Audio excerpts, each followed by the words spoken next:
I wanted to get more on record for his investigation. That, he finally said, okay, you want to tell me, tell me. And so I told him as much as I could remember. And then, everything changed, and then suddenly I was a bad guy. And then he even pulled out my statement from the original investigation and was like, oh yeah, it says you're glad there was an investigation being done. And then he's like calling that into question, using it against me and saying if I really cared, I would have tried to do something long before that investigation. And then told me, that I could have basically, not that I could have prevented the abuse and the torture, but that I could have prevented the scandal. The whole thing, you? Right. And what did you say? I told him I didn't understand. I told him I was in shock. I was like, I'm being honest with you. I'm cooperating. I don't understand how I go from being a witness to, from one investigation to being a criminal in the next. And because by then he had said he was going to recommend me for administrative action, being a derelict of duty.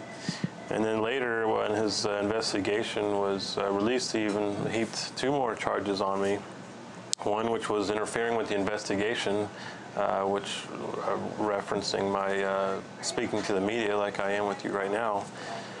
And then I can't remember the other charge, but they ended up dropping them, or disobeying a direct order, which was disobeying the gag order, which I had learned I was the only one to receive from my unit, or anybody from Abu Ghraib. And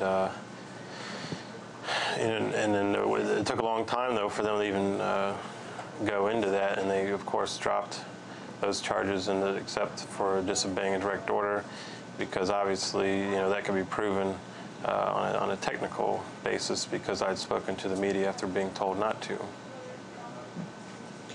Can you talk about the mistreatment of General Zabar and his son? Originally, the general was supposed to be interrogated, and this was the one interrogation I was actually a part of. And the only reason I agreed to be a part of it was because the interrogator, who really wasn't an interrogator, was a former soldier of mine who was an analyst.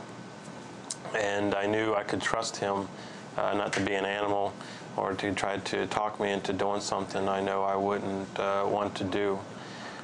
And so he came to Abu Ghraib from Camp Victory as a subject matter expert on the general, because he had been spending weeks and months studying this man in particular. And when he finally arrived and we're supposed to go interrogate him, they said we couldn't interrogate him because the general had already been broken from several hours of interrogation. But as a consolation, they said we have his son, and you can interrogate him. And I'm thinking, wow, this is kind of crazy. Why do we have his son? But then I'm thinking, just because he's younger doesn't mean he can't be part of some kind of criminal activity, himself. So we went out to the general population, which is where he was located, and saw just how young he was. And he was very, very frail, very scared, and it was obvious he was coming from a rich family. And he was just petrified, and we brought him in to interrogate him, which was really more of an interview, because, like I said, my friend's he's a pretty mild-mannered person, and it was just matter-of-fact questions and it became quite apparent that he didn't know anything, and that he was just guilty of being this general's son.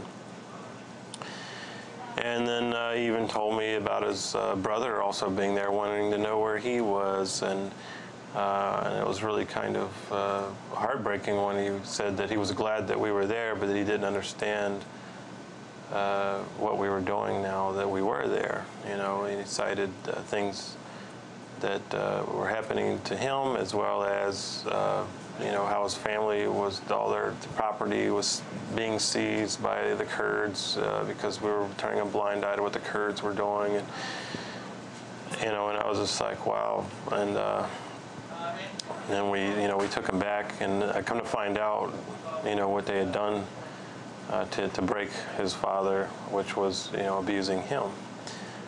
How had they abused him? They had covered him in mud. Well, they had doused him in water, like cold water, and drove him around in a truck, which at that time was freezing cold at night, and covered him in mud, and then I guess gave his father the impression that, okay, we're going to take a break from the interrogation, and you can see your son, who's also here. And then he's thinking he's going to see his son and have some kind of a reunion with him. And but instead they just allowed him to see his son in this shivering, muddy state, and who knows what else they might have told him they had done to him or they were going to do to him unless he started talking. And supposedly that's what broke him down, and he told them whatever it is he wanted to know. But kind of find out later, through I guess they've done some investigation, but this guy was just some air defense general, and he didn't know anything himself. So the entire thing was just one big useless fiasco. But you have these, this boy getting abused and his father getting abused, and it was all for nothing. And that really typifies the whole operation, because as what was found out later, nothing really productive ever came out of Abu Ghraib. And I could have told you that when I was there, because I would talk to several of the soldiers, the MI soldiers that were there, and they were continuously coming up with, poppycock reports from, all sorts of information that they were getting from these detainees. And Colonel Pappas had instituted a quota system, so then they were even forced into this role of conjuring up reports and just sending them out there, but they don't realize or take into account that they actually get used in the field. And then it created this whole cycle of bad intel and picking up the wrong people, which created even more bad intel, and which ended up creating more people getting detained. And they weren't letting anybody go. And then the prison became its own problem, because then we started getting more mortar attacks, more RPG attacks or sniper attacks or IEDs, and then the intelligence efforts became finding out who was attacking the prison more than what was actually going on in the insurgency, or where was Saddam Hussein. Sam Provance, you obviously know a lot about what happened at Abu Ghraib, yet on May 14, 2004, you were ordered not to talk about it. Tell us what happened.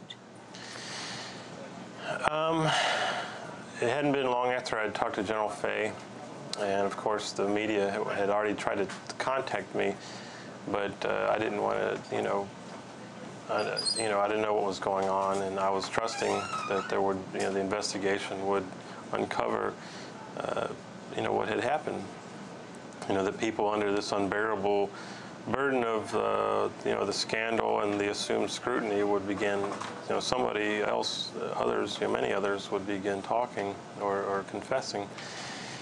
So